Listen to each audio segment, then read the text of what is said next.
Ataonamo ahoana toko ny filaza aminao ny asambarana ny ainanatiko ahoana moa ny fiteny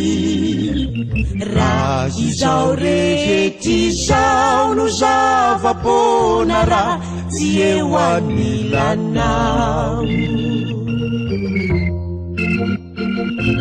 fotro tsy tsaroko akory ny amiko rehetrarehetra ny amiko ny taniko ny kilala ataonamo ahoana toko ny filaza aminao ny asambarana ny ainanatiko ahoana moa ny fiteny raha izao rehetra izao no zava-pona raha tsy eo anilanao fotro tsy tsaroko akory ny amiko rehetrarehetra ny amiko ny taniko ny kilalao zay rehetra sitrakao lazao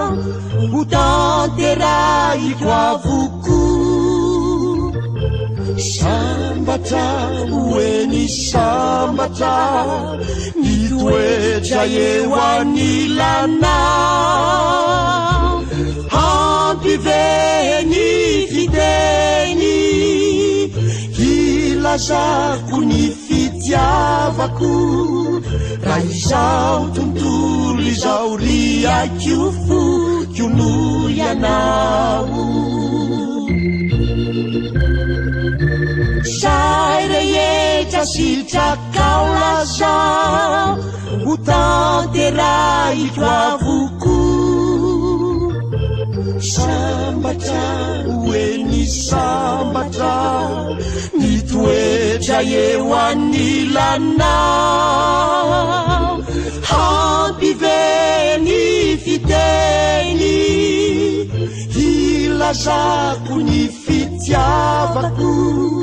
raha izao tontolo izao riako foko no ianao ataonamo ahoana toko ny filaza aminao ny asambarana ny ainanatiko ahoana moa ny fiteny raha izao rehetra izao no zava-pona raha tsy eo anilanao fotro tsy tsaroko akory ny amiko